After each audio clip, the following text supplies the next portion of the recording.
मला तुम्ही जे बोलायचं ते मला वेगळं बोलायचं आहे थोडंसं.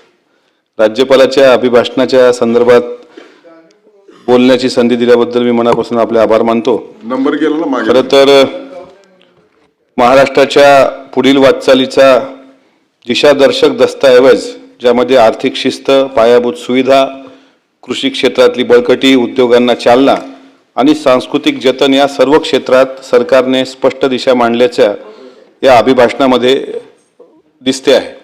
राज्याचे माननीय मुख्यमंत्री देवेंद्र फडणवीस साहेब, राज्याचे उपमुख्यमंत्री एकनाथराव शिंदे साहेब आणि ज्यांना आज महाराष्ट्र या अर्थसंकल्पीय अधिवेशनामध्ये मोठ्या प्रमाणात मिस करतोय आणि अर्थमंत्री म्हणून जे अर्थसंकल्प मांडणार होते ते राज्याचे दिवंगत उपमुख्यमंत्री आदरणीय अजितदादा यांच्या धोरणात्मक निर्णयांना महाराष्ट्राला गती देण्याचं काम या राज्यपालांच्या अभिभाषणामध्ये दिसून येतं.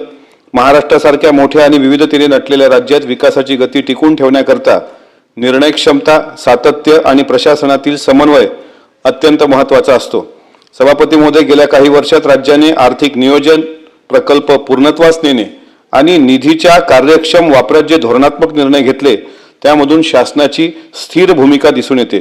सभापती महोदय, कृषी क्षेत्र हे महाराष्ट्राचं अत्यंत महत्त्वाचं क्षेत्र आहे. या क्षेत्रात सुद्धा विशेषतः सिंचन प्रकल्पांना गती देणे असो, AI टेक्नॉलॉजीचा वापर असो, शेतकऱ्यांपर्यंत योजनांचा थेट लाभ पोहोचवणे असो, पायाभूत सुविधांनी निधी उपलब्ध करून देणे असो, ही दिशा केवळ घोषणापुरती मर्यादित न राहता प्रत्यक्ष अंमलबजावणी दिसली पाहिजे आणि त्यासाठी शासन कटिबद्ध आहे असा विश्वास सुद्धा माननीय राज्यपाल यांच्या अभिभाषणामध्ये दिसून येतो. विकास ही केवळ आर्थिक संकल्पना नाही सभापती महोदय, ती प्रेरणेचीही प्रक्रिया आहे. शासन जेव्हा कार्यक्षमतेला प्रोत्साहन देत असते त्यावेळेस समाजात सकारात्मक स्पर्धा निर्माण होते. म्हणून राज्याच्या वतीने कृषी, साहित्य, कला आणि क्रीडा या क्षेत्रात सुद्धा उल्लेखनीय योगदान देणाऱ्या लोकांचा आपण गौरव करतो.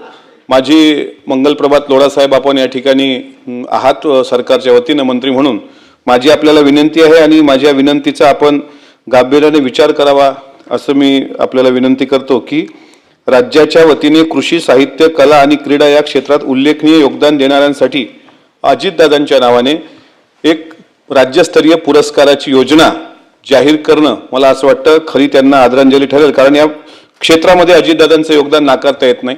महाराष्ट्र पुढे नेण्यामध्ये त्या तिन्ही पक्षाच्या सरकार महायुतीचं काम करत होतं त्यामध्ये अजितदादांची प्रामुख्याने भूमिका होती आणि आपल्याकडे जे कौशल्य विभाग हा लोढासाहेबांकडे आहे त्या विभागाबद्दल अजितदादा प्रचंड आत्मीयता त्यांना होती. अनेकदा मी तुमच्या बाबतीतलं कौतुक हे दादांच्या तोंडून त्यांच्यासोबत प्रवासात असताना ऐकलेलं आहे. म्हणून याची नोंद घ्यावी अशी मी विनंती करतो. कारण हा सन्मान कोण्या व्यक्तीपुरता नाही तर तो कार्यपद्धतीचा सन्मान आहे, तो निर्णय क्षमतेचा, सातत्याचा आणि परिणामकारक अंमलबजावणीचा सन्मान आहे. कृषी क्षेत्रात नवकल्पना करणाऱ्या शेतकऱ्यांचा, साहित्य संस्कृती जोपासणाऱ्या कलावंतांचा आणि राज्याचं नाव उंचावणाऱ्या खेळाडूंचा गौरव शासनाच्या नावाने आणि या कार्यसंस्कृतीच्या परंपरेने व्हावा म्हणून अजितदादांच्या नावाने हा पुरस्कार असावा असं माझं मत आहे. राज्यपाल महोदयांनी मांडलेले अभिभाषण हे स्थैर्य आणि विकासाचा दस्तऐवज असल्यामुळे राज्याला निश्चितच दिशा देतील. महाराष्ट्राच्या प्रगतीचा प्रवास सातत्याने, संयमाने आणि जबाबदारीने पुढे जात असताना या प्रवासामध्ये अजितदादांची उणीव भासणं मला असं वाटतं हे सर्वात मोठी शोकांतिका आहे.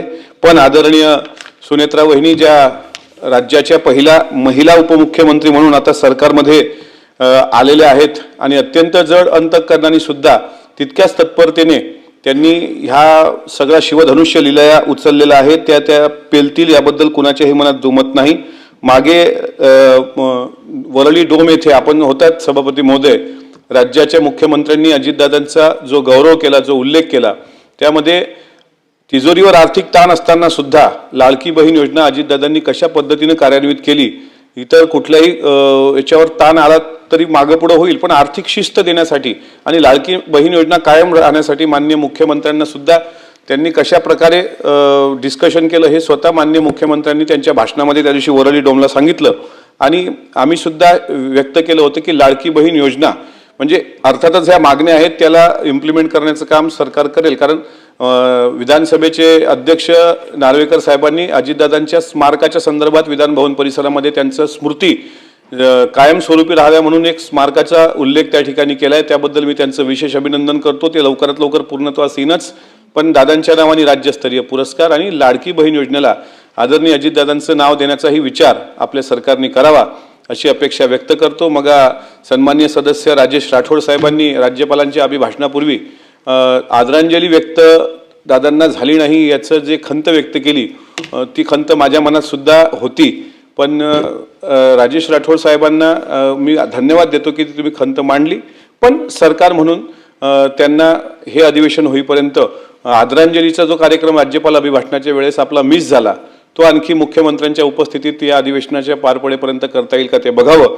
आणि शासनाने महाराष्ट्र शासनाने आणि आदरणीय अजितदादा जे महाराष्ट्राचं व्हिजन होतं त्या नेतृत्वाची कायमस्वरूपी आठवण या महाराष्ट्राला राहील असा पुरस्कार त्यांच्या सन्मानार्थ जाहीर करावा एवढंच या निमित्तानं अपेक्षा व्यक्त करून मला राज्यपालांच्या अभिभाषणावर बोलण्याची संधी दिल्याबद्दल माननीय सभापती महोदयांचे आभार मानतो.